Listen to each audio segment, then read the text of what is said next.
Bismillahirrahmanirrahim. Assalamualaikum warahmatullahi wabarakatuh. Alhamdulillah. Alhamdulillahil sultanuh al-wadihil burhanuh al-mabsutu fi wujudihi karamu wa ihsanuh. Amma ba'du. Pertama, yang paling utama, marilah kita panjatkan puja puji syukur kita kepada Allah Subhanahu wa taala, yang mana Allah Subhanahu wa taala telah melimpahkan begitu banyak nikmatnya kepada kita semua. Yang terutama nikmat iman, nikmat Islam, dan nikmat sehat wal afiah, sehingga kita masih bisa untuk menjalankan ibadah-ibadah dan kita masih bisa tetap untuk taat di jalannya. Kemudian salawat beserta salam kepada kariban baginda alam, manusia yang namanya terpampang indah di dalam Al-Quran, manusia yang Allah menjulukinya basyarul akal basyar. Siapa lagi beliau kalau bukan habibina wa syafi'ina wa qurrati ayunina wa maulana Muhammadin sallallahu alaihi wasallam wa ala alihi wa azwajihi wa zurriyatihi wa sahabatihi, dan kita semua, yang mana semoga nantinya kita mendapatkan syafaatul uzma dari beliau di yaumil qiyamah nanti. Amin ya rabbal alamin. Dan tidak lupa juga yang saya hormati dosen pengampu uji kompetensi muhadarah ini, yaitu Bapak Dr. Ali Klas, yang semoga tetap Allah Subhanahu wa taala panjangkan umurnya, Allah Subhanahu wa taala lancarkan rezekinya, dan Allah Subhanahu wa taala sehatkan badannya, serta Allah Subhanahu wa taala berikan ia keikhlasan dan kesabaran dalam menjalankan kehidupan sehari-harinya, khususnya menjadi tenaga pendidik di pendidikan agama Islam ini. Baiklah, di sini saya akan membuat sebuah video tentang hijrah, yang mana di dalam muhadarah ini salah satu materi adalah hijrah, dan saya akan memakai materi hijrah. Apa itu hijrah? Hijrah itu terbagi menjadi tiga. Maksudnya hijrah itu ada hijrah itu memiliki tiga makna. Yang pertama hijrah menurut bahasa, hijrah menurut istilah, dan juga hijrah menurut sejarah. Nah, apa itu? Kalau hijrah menurut bahasa adalah berpindahnya manusia dari satu tempat ke tempat yang lain. Nah, sedangkan menurut istilah adalah berpindahnya seorang dari tempat yang kurang baik ke tempat yang lebih baik, atau dari perilaku yang kurang baik ke perilaku yang lebih baik. Sedangkan menurut sejarah adalah hijrah adalah peristiwa hijrahnya Nabi Muhammad sallallahu alaihi wasallam dari Makkah ke Madinah, yang mana itu terjadi pada umur Nabi ketika Nabi Muhammad SAW berumur 50 atau 53 tahun. Nah, jadi di sini saya akan membahas hijrah hijrah yang saya akan bahas ini adalah hijrahnya Nabi Muhammad SAW, yang mana pada saat itu ketika Nabi Muhammad SAW sudah melakukan Isra Mi'raj, Nabi Muhammad SAW sudah menerima perintah salat dari Allah Subhanahu wa taala, maka Nabi Muhammad SAW itu mulai menyebarkan ajaran agama Islam, mulai lebih untuk meningkatkan daripada dakwah yang dilakukan oleh Nabi Muhammad SAW. Bahkan dakwah Nabi Muhammad SAW sudah mencapai ke pekarangan Ka'bah, yang mana ini menjadi hal yang ditakutkan oleh orang kafir Quraisy gitu. Makanya ini juga menjadi musababnya kenapa Nabi Muhammad SAW diperintahkan untuk hijrah ke Madinah oleh Allah Subhanahu wa taala. Nah, ketika sudah terjadi hal seperti itu, maka orang-orang kafir Quraisy mereka berunding dan bermusyawarah. Apa yang harus kita lakukan kepada Nabi Muhammad ini? Apa yang harus kita lakukan kepada Muhammad ini, kata orang-orang Quraisy. Nah, ketika di musyawarah itu ternyata ada satu orang kakek-kakek, orang tua, yang mana nggak taunya orang tua itu adalah iblis, diketahui adalah iblis yang menyamar menjadi kakek-kakek. Nah, yang mana hal ini juga dibahas di dalam Al-Quran surat Al-Anfal ayat 30, yang artinya, dan ingatlah ketika orang-orang kafir Quraisy memikirkan tipu daya terhadapmu, wahai Muhammad, untuk menangkap dan memenjarakanmu atau membunuhmu atau mengusirmu. Mereka membuat tipu daya dan Allah mengagalkan tipu daya itu. Allah lah sebaik-baiknya pembalas tipu daya. Yang mana di pertemuan itu orang-orang kafir Quraisy mereka memikirkan, mereka berunding apa yang harus kita lakukan kepada Muhammad. Ada yang memberi usul, gimana kalau kita penjarakan saja Muhammad. Tapi yang satu ditolak, kenapa? Karena kalau dipenjarakan maka ada kemungkinan Muhammad akan dilepaskan oleh sahabat-sahabat yang lain. Lalu ada yang memberi usul, bagaimana kalau kita buang saja Muhammad, kalau kita asingkan saja Muhammad ke negeri-negeri yang jauh, ke tanah-tanah yang jauh dari tanah Makkah ini. Lalu ditolak juga dengan alasan, kalau kita asingkan Muhammad, bagaimana nantinya kalau Muhammad sallallahu alaihi wasallam itu kalau Nabi Muhammad itu nanti Muhammad itu akan bisa membuat menggalang kekuatan ataupun mendapatkan pengikut yang banyak di tanah Arab ini. Lalu Abu Jahal dia mengusulkan, bagaimana kalau kita bunuh Muhammad. Awalnya orang-orang yang ada di situ tidak setuju. Kenapa? Karena kalau membunuh maka itu berarti karena di dalam adatnya tanah Arab yang lama itu, kalau membunuh itu berarti perang. Yang mana Nabi Muhammad SAW ini adalah berasal dari kabilah atau dari Bani Abdul Muthalib, Bani Hashim, yang mana itu adalah bani atau suku yang dihormati, yang mempunyai kedudukan tinggi di Makkah. Maka diputuskan oleh mereka, gimana cara kita bisa membunuh Muhammad tanpa kita bisa berusaha nantinya dengan Bani Hashim. Lalu disepakati kalau masing-masing setiap suku, masing-masing setiap kabilah mengirimkan satu utusan, satu pemuda yang dirasa cukup baik, yang dirasa kuat untuk masing-masing membunuh Nabi Muhammad SAW. Maka ketika itu sudah diputuskan siapa-siapa saja dari para kalangan kabilah-kabilah tersebut, maka hal tersebut akan dilaksanakan pada malam harinya.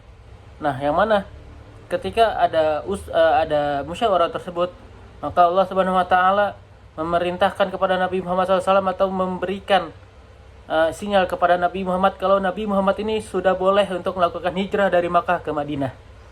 Setelah mendapatkan perintah hijrah tersebut, Nabi Muhammad SAW lalu mengunjungi Abu Bakar, aku sudah mendapatkan perintah dari Allah Subhanahu wa taala.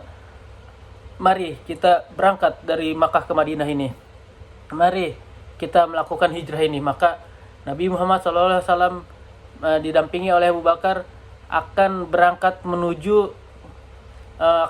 menuju Madinah pada malam harinya. Nabi Muhammad juga sudah tahu info ini karena ada mata-mata ada mata-mata yang menguping, yaitu adalah Abdullah bin Abu Bakar atau anaknya Abu Bakar. Nah, setelah itu pada malam harinya Nabi Muhammad SAW memerintahkan Sayyidina Ali untuk tinggal atau untuk tidur di ranjang beliau. Karena orang-orang Quraisy ini mereka tadinya ingin membunuh Nabi Muhammad di rumahnya atau di kasurnya. Tapi karena tidak etis rasanya membunuh orang di atas kasurnya, maka mereka setuju untuk menunggu Nabi Muhammad SAW itu keluar dari rumahnya. Dan ketika malam hari itu Nabi Muhammad SAW keluar dari rumahnya, tetapi Allah Subhanahu wa taala melindungi Nabi Muhammad dengan cara Nabi Muhammad SAW melemparkan pasir ke atas kepala para pemuda tersebut. Ketika dilemparkan itu, maka seketika di depan mata-mata mereka itu seperti terdapat tembok atau penghalang yang memandangi wajah mereka untuk melihat Nabi Muhammad SAW. Hal ini juga dijelaskan oleh Allah Subhanahu wa taala di dalam Al-Qur'an surat Yasin ayat 9. Wa ja'alna min baini aydihim saddan wa min khalfihim saddan faghshaynahum fahum la yubsirun. Kami memasang penghalang di hadapan mereka dan di belakang mereka sehingga kami menutupi pandangan-pandangan mereka. Mereka pun tidak dapat melihat. Setelah itu Nabi Muhammad SAW pergi ke rumah Abu Bakar As-Siddiq, yang mana Abu Bakar sudah siap untuk mendampingi Nabi Muhammad SAW itu. Lalu setelah itu Nabi dan Abu Bakar itu pergi untuk sementara bersembunyi di dalam gua Sur. Gua Sur itu adalah gua yang kecil, yang mana bahkan tidak bisa kalau untuk tiduran itu tidak bisa. Kalau untuk tiduran itu hanya badannya tegap tapi kakinya bisa untuk diluruskan. Nah, seperti itu gambarannya. Dan juga kalau untuk masuk ke situ kita harus membungkukkan badan kita terlebih dahulu. Nah, Nabi Muhammad SAW berangkat dan Abu Bakar itu masuk ke dalam gua Sur tersebut. Ketika di dalam gua Sur, di sini juga pada kisah yang ini adalah kisah persahabatan. Yang kisah persahabatan ini diabadikan oleh Allah Subhanahu wa taala. Ketika masuk ke dalam gua Sur itu, Abu Bakar melihat kalau banyak lubang-lubang, yang mana lubang-lubang tersebut bisa saja dihuni oleh ular ataupun kalajengking yang berbisa, karena itu adalah daerah padang pasir. Nah, oleh karena itu Abu Bakar itu berpikir kalau ini nggak ditutup, nanti bisa ada ular atau kalajengking yang keluar dan itu bisa menyakiti Nabi. Oleh karena itu Abu Bakar langsung copot bajunya, Abu Bakar sobek-sobek bajunya. Setelah itu Abu Bakar sumbat daripada bolong-bolong tersebut, lubang-lubang tersebut. Tetapi ada satu nih yang enggak bisa misalnya bajunya udah habis semua, tapi ada satu lubang yang enggak tertutup. Setelah itu Abu Bakar pun menutupi lubang itu dengan jari kaki jempolnya. Ketika itu Nabi Muhammad SAW tertidur di pangkuan Abu Bakar, di pangkuan Abu Bakar gitu. Nah, setelah itu orang-orang kafir Quraisy menyadari hal tersebut dan mereka langsung mengejar Nabi Muhammad lagi. Dan ada ada yang sempat mengecek ke Gua Sur, dan bahkan di Gua Sur tersebut itu mereka ramai dan mereka lama di situ karena mereka mengikuti jejak kaki Abu Bakar dan Nabi Muhammad itu berarti tepat di Gua Sur. Tapi Allah Subhanahu wa taala menolong mereka. Allah Subhanahu wa taala mengutuskan laba-laba untuk membuat jaring-jaring yang menutupi pintu gua tersebut, dan juga ada banyaknya kayak burung-burung, bisa kita katakan seperti burung merpati lah itu. Yang mana burung merpati itu membuat sarangnya dan bertelur situ. Orang-orang itu ini pasti ada di sini mereka nih. Kata orang-orang kafir Quraisy itu pasti Muhammad dan Abu Bakar ada di dalam sini. Tapi ada juga yang bilang, "Hey, coba lihat di situ ada ada sarang laba-laba, di situ ada sarang burung. Kalau Muhammad dan Abu Bakar masuk ke dalam situ, otomatis ini akan hilang gitu, akan hancur sarang burung dan sarang laba-labanya." Maka mereka ngejadi. Nah, ketika ramai orang-orang di luar situ, ternyata di dalam gua tersebut Nabi Muhammad SAW sedang tertidur di pahanya Abu Bakar, dengan kepala di paha Abu Bakar maksudnya. Dan juga Abu Bakar tersebut pada saat itu, Abu Bakar yang mana kakinya itu dipakai untuk menyumbat satu lubang yang tidak tersumbat oleh pakaiannya itu, ternyata dari dalam lubang itu jarinya Abu Bakar itu disengat atau digigit oleh kalajengking yang berbisa tersebut. Abu Bakar itu sampai menahan rasa sakitnya. Bahkan dikatakan juga dalam sebagian kisah kalau bahkan kakinya Abu Bakar itu sampai sudah bengkak, membiru atau keungu-unguan gitu. Nah, ketika itu Abu Bakar menahan tangisnya, tapi tanpa sadar jatuh air matanya Abu Bakar. Jatuh mengenai pipinya Nabi Muhammad SAW. Nabi Muhammad lalu terbangun dan Nabi Muhammad berkata, "Jangan takut, sesungguhnya Allah selalu bersama kita." Yang mana hal ini diabadikan di dalam Al-Quran surat At-Taubah ayat 9 di Al-Quran surat At-Taubah ayat 40. Yang mana jika kamu tidak menolongnya Muhammad, sesungguhnya Allah telah menolongnya. Itu ketika orang-orang kafir mengusirnya dari Makkah, sedangkan dia salah seorang dari 2 orang ketika keduanya berada dalam gua. Ketika dia berkata kepada temannya, "La tahzan, innallaha ma'ana." Janganlah engkau bersedih, sesungguhnya Allah Subhanahu wa taala bersama kita. Maka Allah menurunkan ketenangan kepadanya Nabi Muhammad dan memperkuat dengan bala tentara malaikat yang tidak kamu lihat, dan dia menjadikan seruan orang-orang kafir itu. Nah, ini adalah kisah persahabatan yang Allah abadikan di dalam Al-Quran. Setelah itu Nabi Muhammad SAW berdiam diri di dalam gua sur itu selama 3 hari. Ketika Nabi Muhammad keluar pada hari Kamis malam atau Jumat pagi gitu. Nabi Muhammad berdiam diri situ sampai Jumat, Sabtu, Minggu, dan hari Seninnya Nabi Muhammad SAW berangkat lagi. Yang mana Nabi Muhammad SAW sudah mempersiapkan 1 orang sebagai penunjuk jalan, itu bernama Abdullah bin Uraikid. Nabi Muhammad dan Abu Bakar jalan lagi ke Madinah selama 8 hari. Dan pada hari ke-8, tepatnya pada hari Senin, tanggal 12 Hijriah, Nabi Muhammad SAW dan Abu Bakar serta Abdullah bin Uraikid sampai di Madinah. Nah, tapi selama perjalanan itu, Nabi Muhammad juga menghadapi tantangan, atau Nabi Muhammad SAW harus menghadapi hal-hal yang bisa menjadi rintangan. Nah, oleh karena itu misalnya ada yang berkata, kenapa sih Nabi Muhammad itu harus susah-susah gitu, harus penuh rintangan, penuh perjuangan dari Makkah ke Madinah? Kenapa nggak kayak Isra Mi'raj aja langsung dipindah gitu? Enggak, karena dalam kisah ini, dalam kisah hijrahnya Nabi Muhammad ini, kita bisa mengambil pelajaran yang mana kalau kita ingin menjadi lebih baik, kita ingin pindah dari tempat yang kurang baik ke tempat yang lebih baik, atau kita ingin keluar dari kegiatan ataupun dari perilaku yang kurang baik ke yang lebih baik, maka kita selain daripada kita berikhtiar, selain karena kita bertawakal, kita juga harus berikhtiar.